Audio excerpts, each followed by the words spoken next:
السلام علیکم دوستوں، بزرگوں، میرے محترم عزیز ساتھیوں اور پیاری بچیوں۔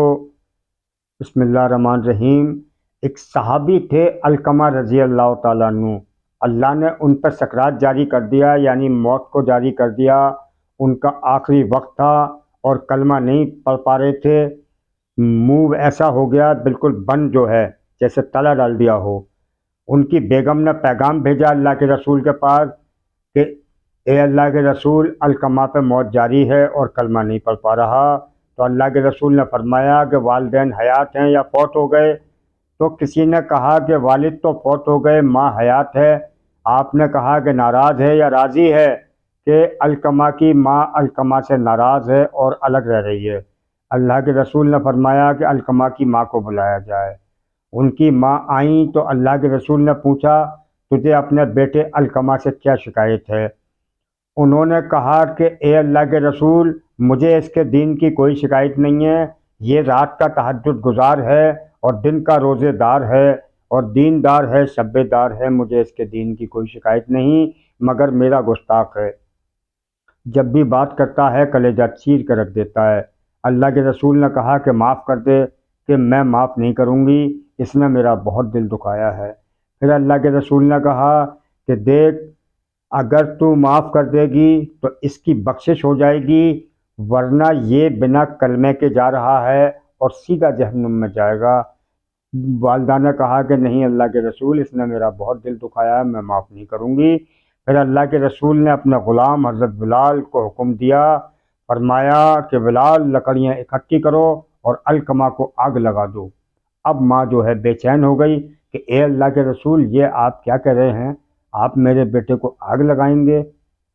کیونکہ والدین کے تو دل میں اللہ نے بے شمار محبت رکھی ہے اولاد کے لیے۔ اولاد کتنی بھی نافرمان ہو، یہ اولاد کی بد نصیبی ہے کہ وہ نہ سمجھے ماں باپ کی محبت کو۔ تو ماں نے کہا کہ ٹھیک ہے اللہ کے رسول، میں معاف کرتی ہوں۔ جیسے ہی ماں نے کہا میں معاف کرتی ہوں، ادھر علقمہ کی زبان سے کلمہ جاری ہوا، لا الہ الا اللہ، اور آپ نے کہہ کر یہ دم توڑ دیا۔ وہاں اللہ کے رسول نے خود ہی اپنے ہاتھ سے جو غسل دیا اور سارا جو ہے کفن دفن کی تیاری کی، اور سارے مجمع کے ساتھ قبرستان پہنچے دفنانے کے لیے۔ اور دفنانے کے بعد جو ہے سارے مجمع کے ساتھ جب واپس آ رہے تھے تو راستے میں اللہ کے رسول نے ایک جگہ سب لوگوں کو روکا کہ اے لوگوں، رکو اور سنو۔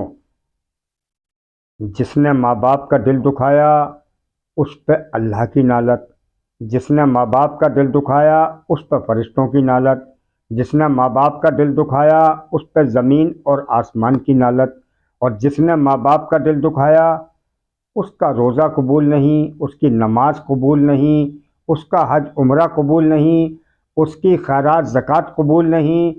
یعنی اللہ کی بارگاہ میں ماں باپ کے نافرمان کا کوئی عمل قبول نہیں ہے۔ جتنے بھی نیک عمل ہوتے ہیں اللہ سب کو جو ہے مردود قرار دے دیتا ہے۔ دیکھیے، اللہ کے رسول نے فرمایا کہ باپ جنت کا سب سے بڑا دروازہ ہے۔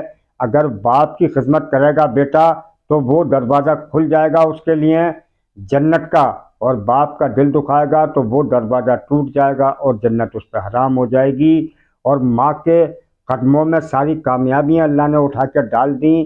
ماں کے قدموں تلے جنت ہے، لیکن آج کیا ہے، ماں باپ ذلیل ہو رہے ہیں، خوار ہو رہے ہیں، مائیں جو ہے رسوا ہو رہی ہیں، باپ کی بے عزتی کی جا رہی ہے۔ بیٹے تو بیٹے، آج کل تو بیٹیاں بھی جو ہے آنکھیں دکھا رہی ہیں۔ صحابہ اکرام نے پوچھا اللہ کے رسول سے کہ اے اللہ کے رسول، قیامت کب آئے گی؟ آپ نے فرمایا اللہ ہی جانے، کہ آپ اللہ کے رسول ہیں، کوئی نشانی تو بتائیے۔ تو اللہ کے رسول نے فرمایا کہ بیٹے تو ہوتے ہی نافرمان ہیں، جب بیٹیاں بھی نافرمان ہو جائیں اور دودھ پلانے والیوں کو آنکھیں دکھانے لگیں تو سمجھ لو ڈنکے پہ چوٹ پڑ گئی، قیامت آنے والی ہے۔ اللہ ہمیں اور آپ کو اور ہماری امت محمدیہ کے نوجوانوں کو، بچے اور بچیوں کو نیک ہدایت اور صلاحیت نصیب فرمائے۔ السلام علیکم ورحمۃ اللہ وبرکاتہ۔